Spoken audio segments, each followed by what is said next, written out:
নাজিৰাত উখল মাখল পৰিৱেশত অনুষ্ঠিত হ'ল এখন বিশেষ বিয়া। বিয়ানাম উৰুলিৰে মুখৰিত হ'ল বিয়াৰ ৰভাথলী। জোৰানাম গাই আয়তীসকল আহিল পানী তুলিবলৈ। সম্পূৰ্ণ অসমীয়া পৰম্পৰাগত ৰীতি নীতিত সম্পন্ন হ'ল বিয়াখন। এক ঐতিহাসিক বিয়াৰ সাক্ষী হৈ ৰ'ল নাজিৰাৰ গড়আলি গোহাঁইগাঁৱৰ বাসিন্দাসকল। কিন্তু প্ৰকৃততে এইখন কাৰ বিয়া? প্ৰচণ্ড গৰমে দহিছে সমগ্ৰ ৰাজ্য। নাই বৰষুণ, বতৰ খৰাং, চিন্তিত কৃষকো। কিয়নো বৰষুণ নোহোৱাৰ বাবেই এতিয়া খেতি পথাৰতো মেলিছে চিৰাল ফাট।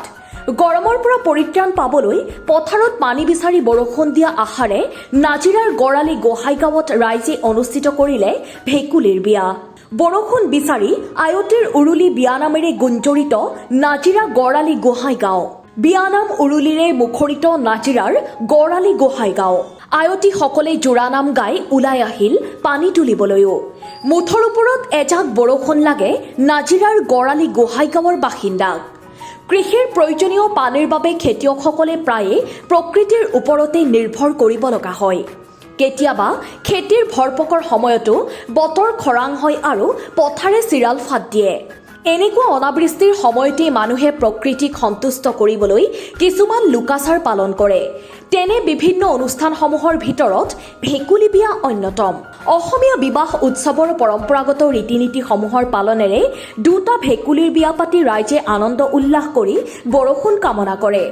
তাৰে এক নিদৰ্শন দাঙি ধৰি সম্পূৰ্ণ অসমীয়া ৰীতি নীতিত নাজিৰাৰ গড়আলি গোহাঁইগাঁওবাসীয়ে আয়োজন কৰিছে ভেকুলীৰ বিয়া।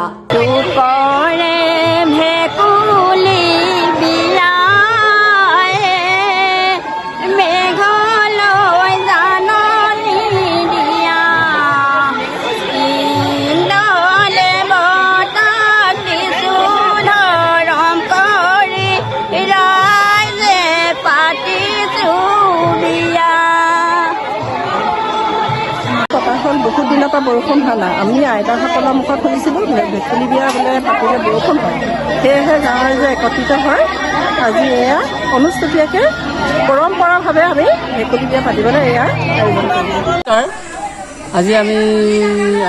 আপুনি ইয়ালৈ আহিলে, আপুনি আমাৰ কাৰণ কেলৈ আমি আপোনাক অনুৰোধ জনালোঁ যে ইয়ালৈ আহিবলৈ আমাৰ ভেকুলী বিয়াৰ মানে অনুষ্ঠানটি যাতে যাতে এতিয়া হেৰি কৰিবলৈ আহিছে, ভিডিঅ' কৰিবলৈ আহিছে। গতিকেলৈ আমি ভাল পাইছোঁ। কাৰণ কেলৈ আমি ভেকুলী বিয়া পতাৰ কাৰণটো কি, আমাৰ সকলো ৰাইজে খেতি পথাৰত পানী নাইকিয়া হৈছে, খাবলৈ পানী নাইকিয়া হৈছে, হাজিৰা কৰা মানুহক কাম কৰিব নোৱাৰা হৈছে। গতিকে লৈ আগত মই থিয় দি ক'বলৈ গৈছোঁ যে বহুত কষ্টৰে আমি বিয়াখন পাতিছোঁ। ভেকুলী বিয়া পূৰ্বৰ পৰা চলি থকা নিয়ম। গতিকে আমি ভেকুলী যিদৰে বিয়া পাতোঁ ঠিক তেনেধৰণে আমি কৰিছোঁ। কিন্তু আমি কলচী লৈ বা কিবা নিয়মেৰে আমি পতা নাই। আৰু ৰাইজ ইমান গোট খাইছে, আমাৰ বহুত ভাল লাগিছে। গতিকে আমি ৰাইজৰ দেখি আমাৰ সুখী হৈছোঁ। আৰু ভেকুলী বাইদেউ ইমান ধুনীয়াকৈ বিয়াখন পাতিছোঁ নহয়, ক'বলৈ বাকী নাই আৰু মানে বহুত ধুনীয়া লাগিছে। আৰু বৰষুণো যিমতে আমি আৰম্ভ কৰিছিলোঁ 3 দিন আমি থলোঁ আৰু আজি 4 দিনৰ দিনাখন আমি তেওঁলোকক উটুৱাবলৈ নিম। কিন্তু বৰষুণো একদম মানে উগা গুমা কৰি আনি কালি বৰষুণ এজাক ধুনীয়াকৈ দিলে। নাজিৰাৰ পৰা দিলীপ হাজৰিকাৰ প্ৰতিবেদন, নিউজ 24 অসম।